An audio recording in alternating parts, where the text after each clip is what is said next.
All right, I'm going to introduce Cheryl. Her company is Living Whole Health, and she's going to be the one presenting today. And I will let her go ahead and get started. All right, thank you, Heather, and welcome everyone. Today we'll be talking about feeding your kids healthy. I just want to tell you a little bit about myself. I'm a nutritional health and wellness coach. I've been in practice for the past 17 years. I've recently located from the Washington, D.C. area to Park City, Utah, which I have to say has been a really nice change. I have a background in counseling and psychology as well as a nutritional background. I also had the fun opportunity to work with 4 integrated family doctors as part of a big hospital system back in Alexandria, Virginia, while I was there for 8 years. So I worked side by side with functional medicine doctors, and I'm also a mindfulness meditation teacher, and I have training in advanced mind-body skills as well. And I teach about 200 classes a year. When I was in DC, most of those classes were live, and now I'm teaching a class about a day currently online. So I'm glad you're here with me today. And so we're talking about an interesting topic, how to feed our kids healthy, and really looking at the challenges and the that we all face with perhaps the picky eater in your home, or really just getting your kids to eat healthy and balanced meals. So I like to just ask you if you have certain goals that you like to get out of this class today. Feel free to type that in the chat box. But I know that this class, I've written about 20 different classes, and this class was born because I had a picky eater, and I had a son who, I don't know, up until about age 2 was eating almost everything. And then suddenly it got down to about 4 things for quite some time. And so I'm sure many of you deal with everything from the picky eater to just, having your kids eat healthy food, especially with so many junk foods and other kinds of foods that are out and available, and it just gets really hard. We'll talk a little bit about, how to get our kids involved, also how to build a healthier immune system, how food affects our kids' attention and their mood, and just to encourage that a family that cooks together and eats together tends to, just have some better luck with overall health and connection. So I'm seeing some chats popping up. Hoping to have my kids be more open to new foods and quick and healthy meals to prepare after work. Okay. Yeah, isn't that quick and healthy meals is actually a whole topic, and so is a picky eater, but we'll try to talk a little bit about all of that. So one of the key things is getting kids involved. So when I first started in my practice 17 years ago, I became friends with a gal who taught healthy cooking classes to kids. And she taught me quite a bit about how to really get the kids to have a broader variety of foods that they would eat, to be more curious, to be more open. And so much of what I have in here is what she taught me. And so the key is really to let your kids get involved, be part of the process, to take them shopping, assist in prepping, cutting, chopping, of course, age appropriately with the cutting and the chopping. But even just anything that the kids can do to become involved in the meal and they take some ownership, suddenly they're much more willing to try it. So even if you just have an herb garden and you're making a tomato sauce and you ask the kids to go out and, trim up some basil for you or oregano to bring back in to add to the recipe, suddenly they become much more involved and they want to try it. Also, have them be involved in menu planning. And what do I mean by that? You're still in charge of your kitchen and your shopping. But what you can do is offer, again, depending on age appropriateness, and you can, change it depending on the age, but offer the child or children in your home to be responsible for a certain meal. So you can give them a choice of maybe 3 or 4 meals out of a cookbook, or maybe you can decide together, and then one is picked out, and then you take them shopping, you give them as much help as they need, but that they're ultimately responsible for getting that meal on the table. So maybe it's a group effort by all the kids, or maybe each kid gets to pick their own meal. But when you get them involved, again, they start becoming curious and more involved with food and cooking and planning. Start a garden, even if it's an herb garden. I know up here in Park City, we've got lots of things going on this year because of COVID. We had more time at home, like a lot of people. So we got involved with our greenhouse, and we've got our tomatoes coming on now. But herbs are super easy. So even if you're not a gardener, you can just do little pots of herbs, and you can have them in the house, or if you don't have space for a garden, you can even use a little, in the window in the kitchen or on a little patio. And again, expose them to tools of the trade. Kids love shoveling, playing with soil, and again, just kind of getting them involved. So your homework for this particular page is to have your kids fully plan and execute a meal, of course, with your help and guidance. And then, of course, go over the moon with praise. And because, it's hard to, especially if they don't have a lot of skills initially, but maybe pick out something that is appropriate for their abilities and have some fun with it. I'm just seeing another comment just pop up. Eat enough during meals. Yeah, the Clean Plate Club. We're going to talk about that because I was a member of the Clean Plate Club. And all right, so we also want to really model, mentor, and educate. So showing them what to do is way more important than telling them. So when we are healthy eaters and we just model healthy eating, they're going to watch us. So for us to say, eat your vegetables, and then we're, bringing home fast food for ourselves, it's not going to work. So, definitely model just cooking healthy food, preparing healthy food. Just even not even talking about it, but just modeling it makes a huge impact. We do want to talk about it too, though, but where we want to talk about it is not necessarily at the dinner table. We want the dinner table to be a place of ease and a place of peace and calm. And so many of us have had many of those battles at the dinner table, and we want to change that. So read a book together. You can do some research on different books. Here's a couple that I listed. One is Good Enough to Eat, Choose Good Food, and then Colorful Cooking. So these are just some books that you can get for your kids. You can read them together at bedtime, like a bedtime book. You can, have them talk to you about it. Also, this program by Dr. David Katz, it was put out years ago, and I really enjoyed it. It was called Nutrition Detectives, kind of based on the Where is Waldo program. And it really helped kids learn to read labels and just kind of put it in their court to be responsible. They also came up with a program for the schools and for parents. So it might be something you look into. And Cuisine City. So again, just mentor, model, and educate, but not necessarily do a lot of educating at the dinner table. And we'll go into more detail about that. So what we have to understand is that we have teaching moments all the time that we don't even think about. So, focus on sensory properties of certain foods when you're interacting with kids. Have them talk about when they cut open the watermelon with you, look at the seeds, touch the seeds, teach kids how to grow and cook the food, and then incorporate geography and science into your discussions with them. Where did bananas grow? Is an avocado a fruit or a vegetable? Who brought potatoes to America? What makes spinach leaves green? So kind of make it more like a science geography lesson and less about, we need to eat our greens, And all these will help a child be more knowledgeable about food and understand a little bit better without having it be such a lecture. So just look for opportunities for teaching moments that can be fun and playful. Like if they go to the grocery store with you, it's like, oh, go find me some oranges. And then you might say, why do we eat oranges? What's in an orange that makes us healthy? And you can talk to them about vitamin C. So again, make it fun and just interactive. And of course, we need to be learning too, so we can teach them, right? All right, so this is kind of addressing the picky eater. And picky eaters can come at all ages, and they can hang around for sometimes longer than we like. But what we want to think about is that, again, the dinner table needs to be a place that is relaxing and calm and peaceful. And so sometimes, it's hard. I mean, I had the picky eater. I have a lot of parents who come to me with their children who are picky eaters.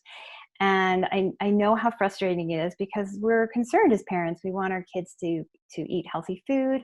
We want them to eat their food. We want them to be nourished. We want them to grow strong. We don't want them to be underweight and all of this that we worry about. And so sometimes we get kind of hyper focused on it, and our kids pick up on our anxiety. And one client told me about how, the kid was sitting at the head of the table. It was kind of like in the limelight, so to speak. And all the parents and grandparents and other family members were all hyper focused on the picky eater. So to try to take that level of attention away, easier said than done, I understand, but treat this child like any other member of the family. Everyone, including you, is entitled to sit and enjoy your meal. And so we do our best. And remember that there's different developmental stages. So at different developmental stages, there's going to be different things happening. So we have to be aware of normal size portions for little ones, their eating patterns and behaviors at eating time is going to be varying from age to age, child to child. And there's some reasons why. So some children have different sensory issues, and actually we're going to go into that in a minute. But let me just talk a little bit more about, I think somebody mentioned it, I know I was in the Clean Plate Club, which was a more authoritarian type eating style that our parents, my generation of parents, took with us, and maybe their parents did with them. But what has been studied that works better is an authoritative feeding style, meaning you're still in charge, but you're not dictatorial. It's kind of love with limits. So offering choice, kind of being more relaxed about it. This offers children boundaries and structure, but still considers their feelings and preferences. So a sample conversation a parent might say is, do you want green beans or broccoli for dinner? Do you see that subtle little giving them choice, but you're still offering them vegetables. The parent is still in control, so it's a reasonable choice. Now, if a child says, I don't want broccoli, it's gross, you've all heard that, the parent might say, we do not say bad things about food we eat. You do not have to eat anything you do not like. There's plenty of food on the table to choose from. And then always try to serve the child some of their accepted food. So even though we don't want to be short order cooks, I know my son, when he was going through his picky eating stage, he did like broccoli. So every night there was broccoli on the table. And so at least I knew that he was going to eat a healthy vegetable. Meanwhile, I still cooked a variety of other foods, exposed him to a variety of other foods.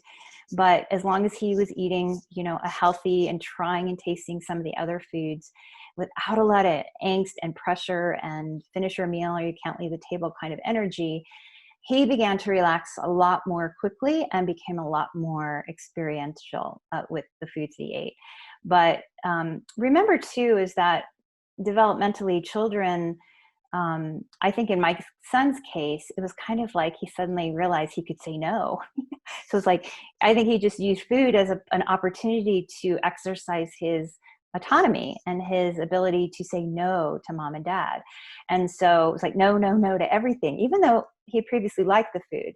So remember that too, that when we, allow them to have choice, that they're not going to be maybe picking food as the opportunity to say no, if that makes sense. So children have an innate ability to know when they're hungry and know when they're full. But because we care as parents and we kind of look at what they're eating and sometimes think they can't possibly have had enough to eat, then we kind of override their natural ability to tune in. And as a counselor for 17 years with clients, I think I see this a lot, that this translates into an adult eating issues where we really don't check in and know when we're hungry and when we're full. And we tend to eat when we're full and not pay attention to our bodies, subtle cues. And so it's important to try to also balance that as kids are growing up, to recognize that they kind of do have that. Now, having said that, we still want to have structure. We still want to have meals planned and snacks planned. But, also kind of trust them a little bit. Remember that you guys are all on the same team. And if they are too pressured, the results usually end up as a preoccupation with too many sweets, higher risk of being underweight or overweight, loss of interest in eating altogether because it gets too stressful, mealtime tantrums, food throwing, and refusal to come to the table. So if we put too much pressure, it can backfire. So think in the long term, don't overly worry about nutrition. It will all work out over time. And that sometimes needs to be a mantra. My son is now 24.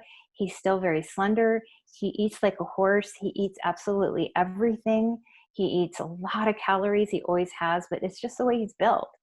And I remember people saying to me, is your son eating enough? Because as he was growing tall, he was just so thin, but he was eating, once he went through his picky eating period, he was eating a lot of food and a lot of healthy food though. And so he wasn't, putting on a lot of weight because we didn't have a lot of junk food in our house or sodas or fruit drinks and things like that.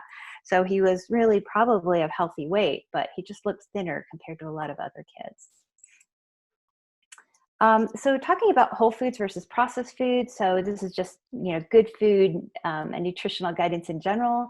So we want to be feeding our families more balanced meals, which would include complex carbohydrates. So that's our whole vegetables, our whole grains, fruits. So balanced out with proteins and healthy fats. And this helps keep our blood sugar balanced and our moods more stable. So you've all seen what happens when our blood sugar spikes and then crashes. So if we eat a simple carb meal of like a donut or a sugary cereal, and how our blood sugar spikes up, and you can see it in toddlers especially, they just melt down when their blood sugar crashes. And we kind of melt down too, but maybe it's not appropriate for us to have a full-on tantrum, but our mood sinks, our focus, our energy, we get more grumpy. So trying to be sure we're eating balanced meals with every meal and snack, healthy carbohydrates. So say a healthy lunch would be, a salad with some protein, with some olive oil dressing or avocado thrown on, and you've got your fat, you've got your protein, and you have your vegetables.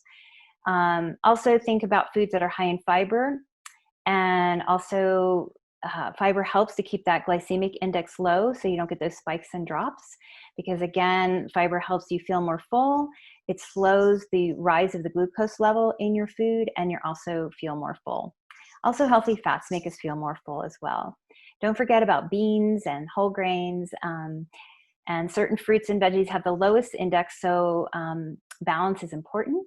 So if, say, you're just going to put out a snack for your kids of just an apple, maybe put some almond butter or peanut butter on it, or cut up a banana and top it with yogurt, so you have a balance of protein and your fruit. So you've got your carbohydrate in the fruit, and then you have your protein and fat in the yogurt and or the nut butter.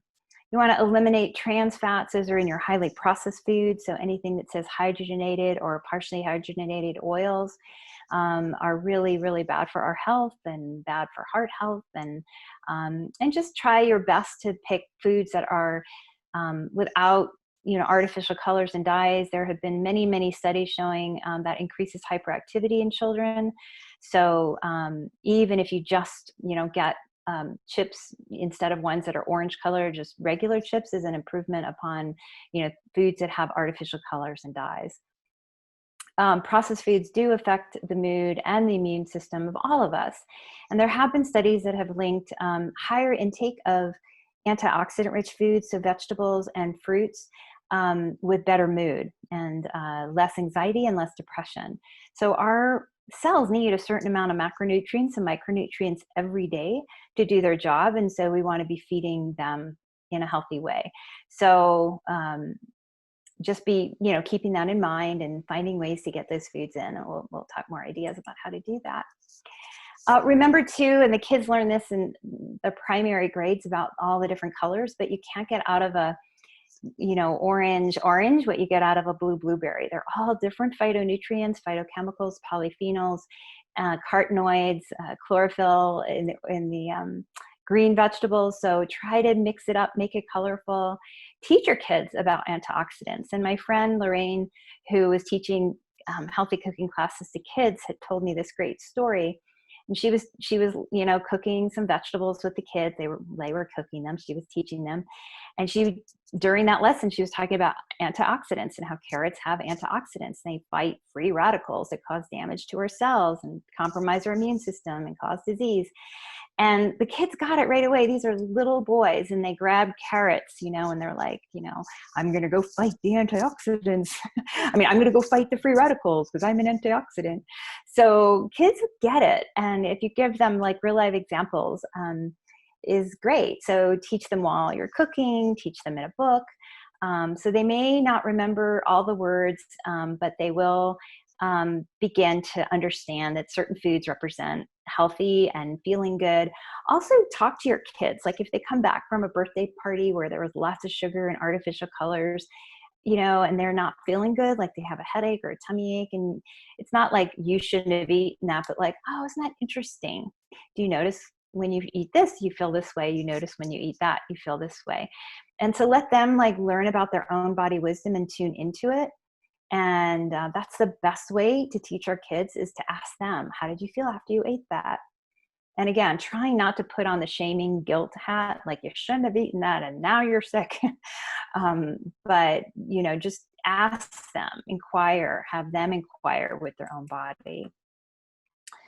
So don't give up. Healthy eating takes time. And this is a true fact that, like anything, new things for little children are sometimes scary and sometimes hard to embrace. And so when they look at a food that to us, we've seen our whole life, and we're like, why won't they eat these peas? To them, it's just strange and new, and it just takes some time. So just know that and don't give up. So you may initially encounter some resistance because it can take up to 21 times before a food looks familiar enough to be considered not a new food. So, kids do have a natural curiosity though. But it does take them a while to, build up interest in that new food, well enough to try it, taste it, and enjoy it. And so some of the reasons why younger kids especially refuse new foods is some kids have sensory issues, like if it's a certain texture they don't like, if it causes too much pressure in their mouth. It feels stressful trying too many new things. Maybe they're not hungry when it's been put out for them. They've been grazing all day on snacks, so they're not hungry, and just not enough exposure. Kids are also great at mimicking what we do. So just by watching what we eat, one day they'll just start reaching for the same food that we're eating. So hang in there, continue to offer healthy, colorful foods, and encouraging that one bite rule. So again, this is something that my friend taught me that she was teaching with her kids, is that just to try it, and if they don't like it, to not make a big deal about it, but just put it down and move on to other things on their plate. Please don't become a short order cook and always be making the chicken McNuggets or the macaroni and cheese every single night. You can have some of the favorite foods, but also keep adding in the healthy food as well. So we have to create a safe environment to try new foods. You don't want your kids out it. Okay, so many steps to enjoy new foods. So again, kids really go through many different steps, and they're very tactile.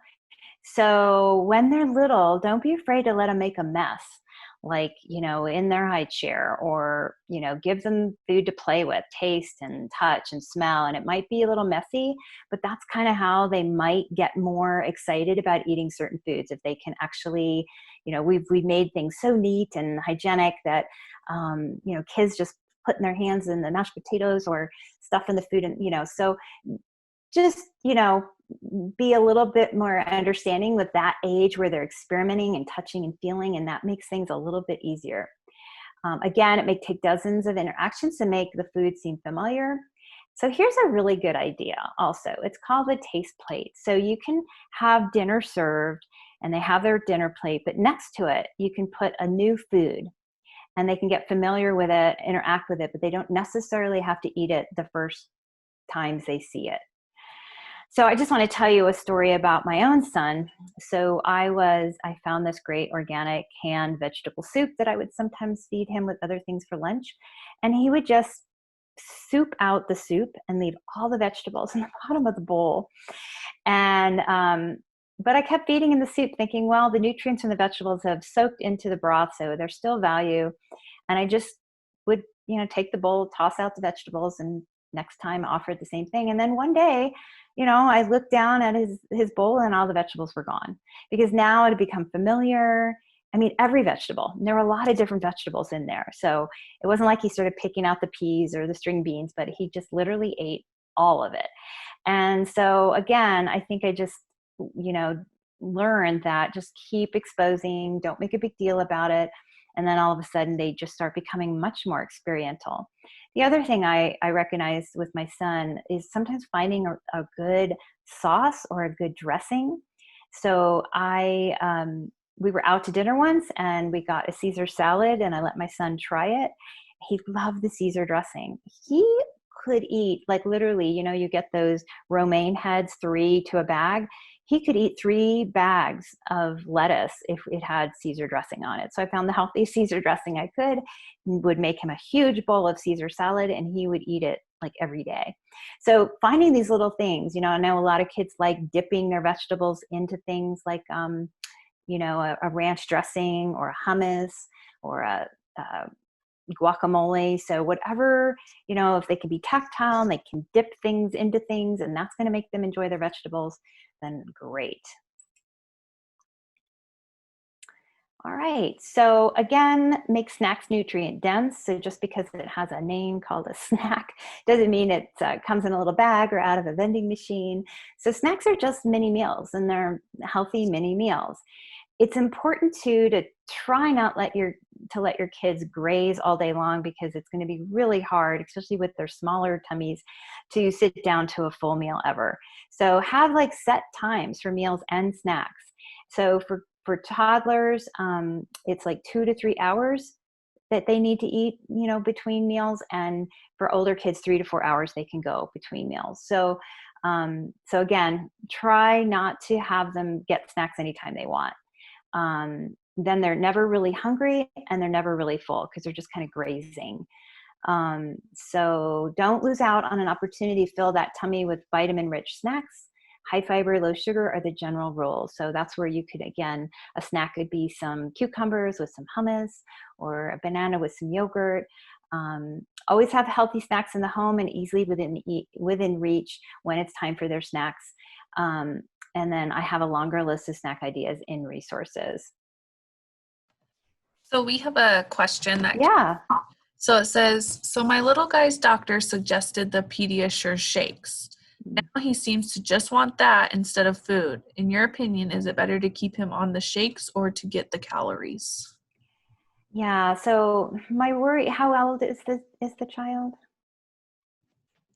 Doesn't say, just says my little Okay. guy. Yeah. I think that, yeah, that's probably, I don't want to go against doctor's orders here, but He's I think, 4. yeah, 4. Okay. I think it's time for, children will eventually eat food. I know that, again, if they are underweight, parents get worried. My son was always on the lowest percentile, but he's, again, as most of all my clients' kids, they grow up healthy and strong. Yeah, that's the problem, is they're going to just want to drink this sweet drink and not gain the confidence to explore different textures and different tastes and different flavors. And, so I would definitely, 4 years old is old enough to start being more experiential with food. So I would try to wean him from those drinks and try to get him to eat with the family and to eat more foods. That's what I would advise. There are dietitians who specialize in pediatric issues like this. So you may want to seek out a dietitian who specializes in pediatric issues. And that might be a good idea to just, help you through this process, because it can be very exhausting and frustrating and emotional for everybody in the family when things like this are happening. So good question. So be wise about sweets. So we know that sugar is problematic. Does anyone want to venture a guess with me and just type it in the chat box? How many grams of added sugar do you think that our body needs each day to function optimally? How many grams of added sugar does our body need each day to function optimally? Any guesses?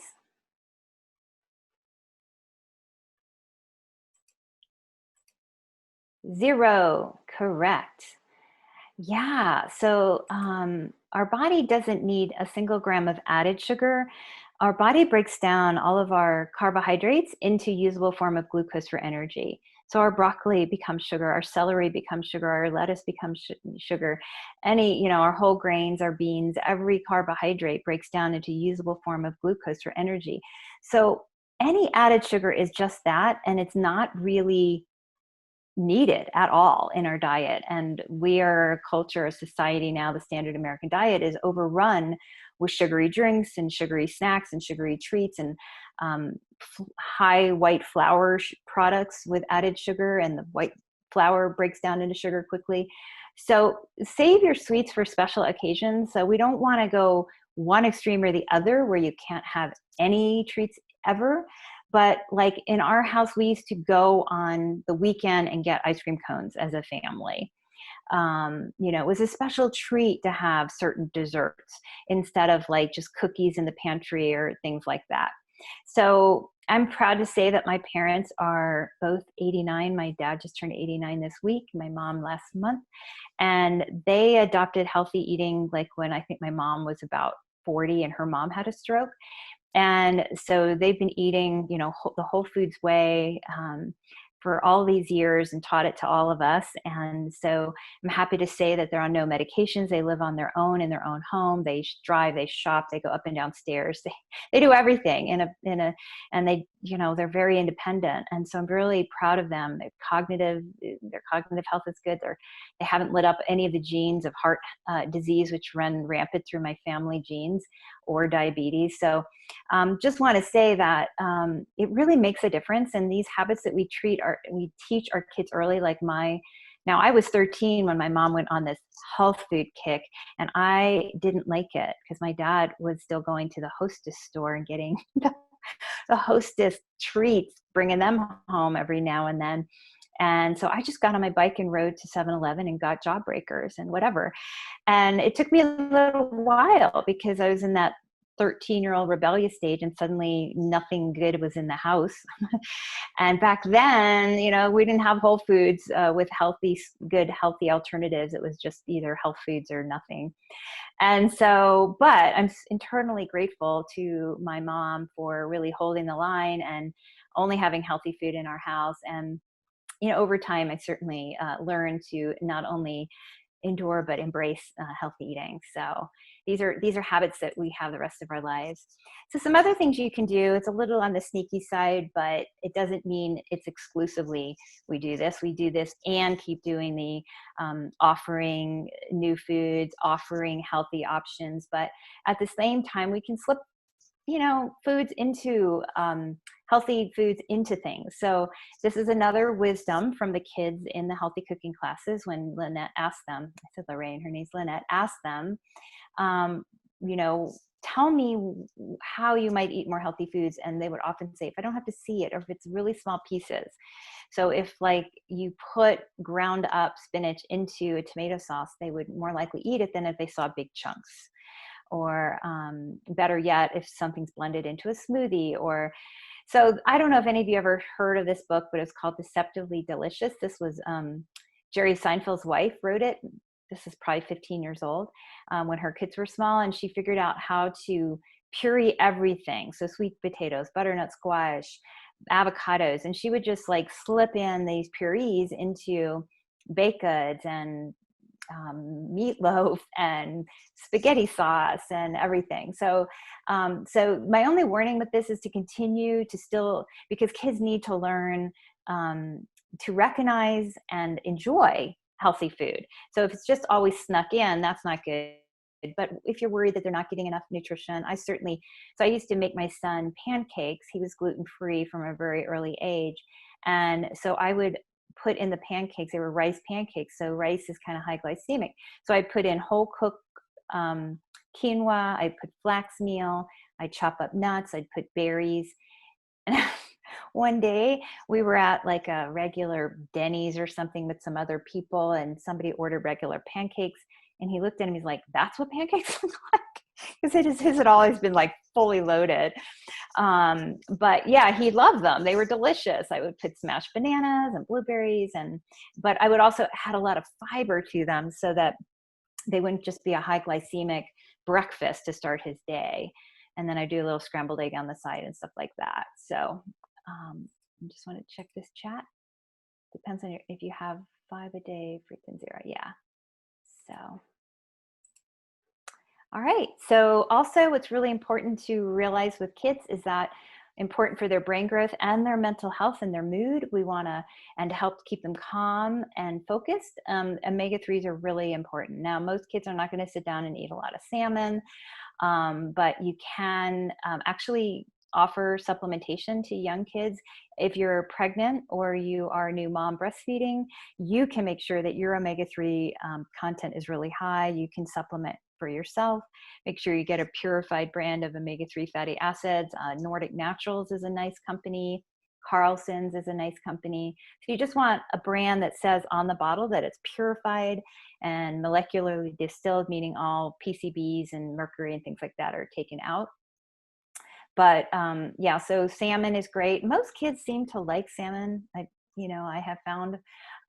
But anyway, offer salmon, have them snack on walnuts and almonds, flax meal, hemp seeds, chia also are high in omegas. It's a little bit harder to get the omega-3 out of the seeds in the vegetarian form and have our body uptake them in high doses. They're still great to eat and you can still get some, but the best source is through the fish. So sardines and wild salmon. You can also use canned wild salmon, which is certainly more affordable, and make it like you would tuna and just replace your tuna, which is high in mercury and low in omega-3s, as an option. So, and again, you can get chewables, you can get a yummy swirl. Who makes that? Barleans, I think is the brand, that swirls the omega-3 oil in. It tastes kind of like a pudding. So anyway, those are some things to keep in mind. It's important to start your day and your kids' day with a healthy breakfast. I know there's a lot of talk about intermittent fasting, and that might be great for adults, but for kids, it's still good to start their day with a healthy breakfast. And especially if and when kids go back to school, that may be the healthiest meal they can get all day. And it's going to help balance their blood sugar, and you have some control over that, right? So it's good to have maybe, and now this is actually a breakfast I've made. Is pretty typical. I load it up with lots of vegetables, and there's, I think, a little turkey bacon in there. And I think a lot of those vegetables might have been left over from dinner the night before, or I just take frozen vegetables out of the freezer. Can also make like a veggie frittata, and then just, cut off that, make a couple of them, freeze one. So make a big batch of that. Also, whole cooked grains are much better than a boxed cereal. It's much more affordable, lower in sugar. And so you can just, do a big pot of steel cut oatmeal, add bananas, add raisins, add cinnamon, and then just, reheat it for a couple days. So you can make a big batch for the family. Rolled oats are also good. And steel cut's a little better because they're higher in fiber. Instant oatmeal, kind of on the spectrum. You have steel cut, rolled oats, instant oats, Cheerios, right? So you want to go with the least processed grain so it breaks down slowly in the system and less sugar spiking the blood sugar. So, and again, adding things like nuts would be a good way to add fat and protein, or put some plain yogurt, or have plain yogurt for breakfast, and add fruit for sweet, and nuts, and like a granola, low sugar granola. If you are using a boxed cereal, you want to make sure that it's 5 grams or less of sugar per serving, and 5 grams of fiber or more. That's kind of your guideline when you're reading labels. All right, so staying hydrated is super important too. And I think a big problem that we have with a lot of kids is giving them too many fruit juices too early. So to water down those fruit juices And maybe, even in their sippy cup, you can just put a little bit of juice and a lot of water so they don't get used to that intense sweet flavor. And then when you try to water it down later, they are not going to drink it. So, but fruit juices, especially ones with high fructose corn syrup or Gatorade and certainly sodas, are just the leading cause of disease in our kids and their moods and just health issues. So it's the leading cause of obesity and childhood diabetes is high fructose corn syrup. And that can be found in what looks like healthy fruit juices, what looks like a healthy sport drink. So again, just go with the real deal. So you can make all of these an occasional treat, but not necessarily something they get all the time. And be really wary of these energy drinks. They have dangerously high amounts of sugar, caffeine, and added chemicals. All right, so here's just a handout on some healthy lunch ideas. So these are even things you can pack, and again, sometimes a meal for a young child could just be what looks like to you a healthy snack. So peanut butter, banana, an apple, barbecue beans, so pureed canned black or kidney beans with barbecue sauce as a spread, smoked salmon on cream cheese, grilled cheese, and then add some sprouts and tomatoes, veggie sandwiches. You can do a mock chicken salad. You can certainly do regular chicken salad, but maybe if you want to teach them about more plants, sometimes tofu. Pita pockets, have the kids do that themselves. Sushi rolls, and you can teach that's something again you can learn to do at home, make your own, and have the kids fill them with healthy stuff. And then look for nitrate-free, like lunch meats. So like Applegate Farms, Welshire Farms are nitrate-free, antibiotic-free. And sometimes we get in a rut. I know my son went through a period where all he wanted was a turkey sandwich every day for lunch with apple slices. We probably did that for a year or more, but he ate it and it was healthy enough. And so don't worry about, if they kind of get in ruts for a little while until their palate starts to change again and they get more bored and experimental. And then healthy snack ideas are, have something healthy for when they return from school or mid-afternoon. Take things with you. Don't be caught without like a healthy snack bar, or sliced up fruit or a bag of nuts. Trail mix is always good. Ants on the logs for the little ones. Protein balls that you can make yourself, and corn cakes, toasted cornmeal and rolled oats are kind of a fun thing to make as well. And so you might want to take a photo of this. These are some really good books. I really live by the book Smart Medicine for a Healthier Child. It's a wonderful book that has, like, if your child is sick with something, for example, it'll tell you traditionally what the Western doctor might tell you, how to treat it, what medications. It'll tell you more naturally how to treat it, like what foods to eat, what foods not to eat, what supplements to take, what supplements, and in order of what are the best. Feeding the Whole Family Healthy is a great resource. So these are some really great ones I have found over the years that are on my bookshelf. Some other websites you might enjoy.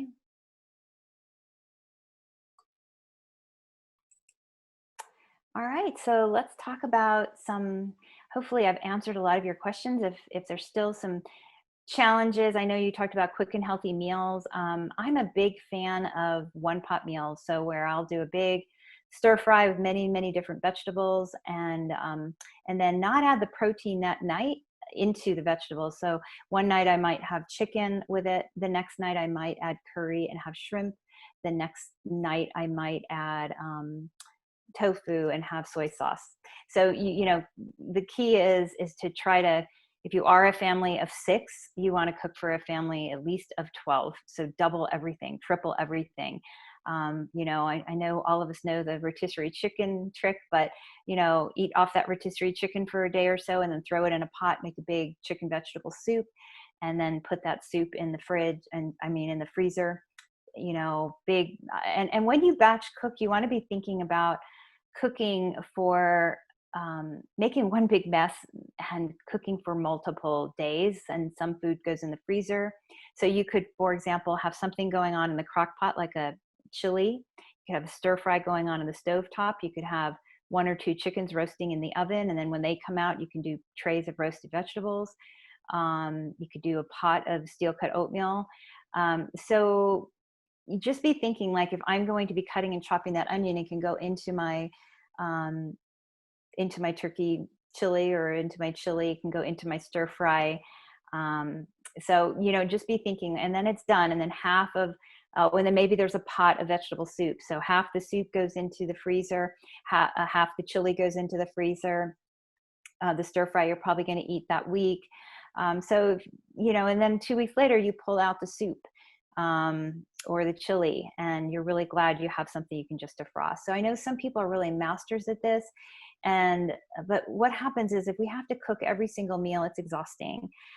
Do get the children to help, or others in your house to help. If you're doing the cooking, have someone else do the shopping, have someone else do the cleaning, have someone be your sous chef. Don't try to do all of this yourself. Whoever is, if you have a partner in the house that's helping, great. But do ask for help. So write down 3 action steps based on our talk today. What are some things that you're going to do maybe a little differently or start incorporating? And when will you start to make these changes? Or any other questions you have? We definitely have some time for questions.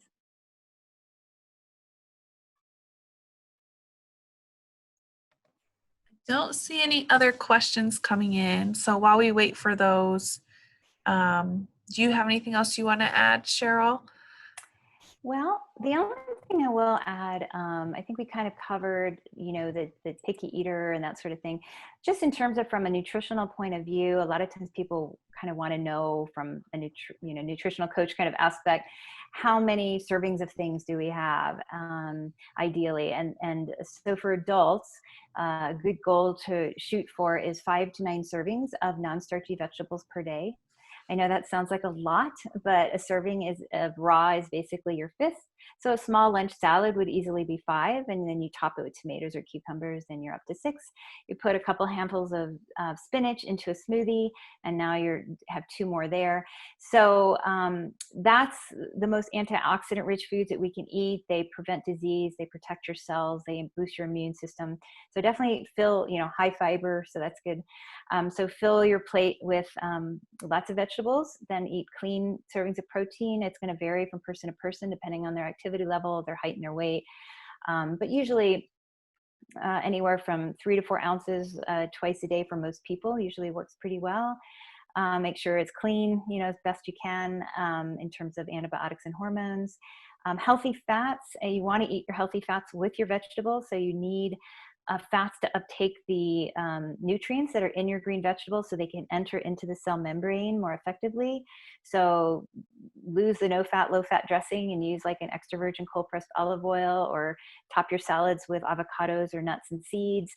And then, maybe 1 serving a day of a whole grain. And so I usually recommend wild rice, brown rice, quinoa, because most people do better gluten-free, but not everybody needs gluten-free. Fruits, most people can handle 2 servings a day unless they're diabetic or really watching their sugars. And so healthy fats, proteins, lots of vegetables, fruits too, but limit the fruits. And so if you have any general nutrition questions too, feel free to ask those as well. Okay, we did have one question come in. So it said, what is a healthy small breakfast idea to get a child through 2 hours of activity and that child's 10 years old? Yeah. So again, some of my favorite breakfasts, and again, it depends on how picky they are, but like a plain, Greek yogurt, which has more protein in it, and then, chop up some fresh fruit and then put on some sort of, I like the paleo granolas because they have more fat and protein in them. So they'll hold you a little bit longer. So there's paleo granolas at Costco. There's paleo granolas at Whole Foods, but even a regular granola has, whole fiber in it and has, oats in it. Oatmeal is also good. Again, you want to add some kind of protein though, because so if you're having like steel cut and then you add nuts, that'll add some protein. You can have a little egg on the side. And eggs and veggies are also great. So those are meals that will hold you. I think what holds me the most is I've been eating a coconut yogurt that I love. It's called lava, because I have dairy intolerance. So because of the coconut milk and cream, it's very has a fat that holds me for a while. I put the paleo granola and some berries, and I'm good for hours and hours. Also, a smoothie. A lot of kids like smoothies, but make sure they're made with fresh fruit versus fruit juices. So you can just use water as a base or milk as a base, and then add fruit and a protein powder, like a vegetable-based protein powder, or a collagen powder would be also okay. And berries, and if you put in spinach, you don't really see it. It gets blended up. So you can experiment with that. You can experiment with adding in a little banana for creamy, or even avocado to make it creamy. So those are some breakfast options. Okay, then someone said, how do you make brown rice taste not so plain? Yeah, so you can do it one of two ways. You can actually like saute your vegetables first in the pot that you're going to cook the brown rice in. So the onions and celery and carrots and things like that, and then add the rice in. And then you can cook it with say a chicken broth or a vegetable broth. So that's one way, but you can also add things once it's cooked. That's usually what I do. So I just add lots of herbs. I add a little olive oil or ghee. And then I usually eat it with things that, like my stir-fry vegetables that have a lot of flavor, because I'll add different kinds of things to flavor them, like tahini or hummus or soy sauce or ginger miso, or lots of onions and garlic when I cook it. So, and then I see what ideas you have to get away from ground red meat, but the family doesn't like ground turkey. So if you're eating like bison meat, that, for example, is grass-fed. So that's actually not a terrible option. And maybe what you can do is mix it half and half with the turkey. So that's something you could try. Yeah, so websites, there's so many websites. I think you could certainly, if you're trying to go to more plant-based meals, you can go to Vegetarian Times online and look at some of their recipes. There's so many.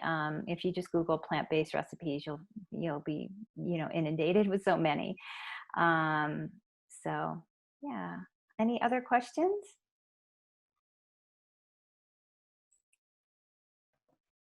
Any action steps that anyone's going to commit to based on our conversation today?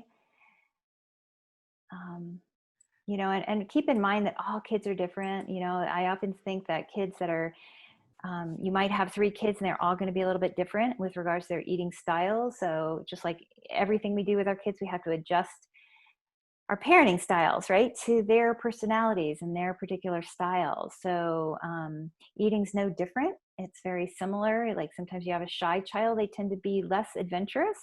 I've noticed with their foods as somebody who's kind of out there trying everything, right? So it kind of goes hand in hand a little bit with their personality. But don't give up and be kind to yourself, because I know how challenging it can be, and how worried we can be. Oh, I already just purchased a Sneaky Chef cookbook. Oh, Seinfeld's one? Okay, good. Great action step. Anyone else?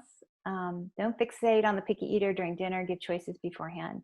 Yeah, and so just keep, giving them some sense of power that, hey, we've got this or this. Or, with my son, I just kept exposing him and just here's a little, just try it. It's called the authoritative way, where you're kind of in charge, but you're not forcing them, and you're not, you can't leave the table until, and threatening and punishing and that sort of thing. So yeah, I know it takes time and patience, and oftentimes we don't have that by the time we come to the dinner table, but it's also important that we all stay well fed throughout the day, so we're not coming to the dinner table really hungry, overly hungry, and then a little bit grumpy with our blood sugar dropping. Ooh, I like the no thank you bite. Good job. Yeah. So just take a bite, and then, and then that empowers them and they feel kind of in control. And before they know it, they might decide they like it. Also, don't forget to try dips and sauces, because that can really make a big difference, like it did with my son. And be patient with yourself and with your kids. And remember to make the teaching points not necessarily at the dinner table. I thank you so much for joining me today. If you'd like more information, here's my contact information. You can reach out to me at livingwholehealth.com. Sorry, my email's not there, but it's Cheryl at livingwholehealth.com. Oh, yeah, there it is. Sorry. Let's see if there's any other questions. All right, I don't think we have any more. So thank you, everybody who is here. And thank you, Yeah, Cheryl, so much. This has you're been welcome. awesome. And I hope you guys have a great rest of your week. Yes, great. Thank you. Thank you so much, everyone. Take good care. Stay well.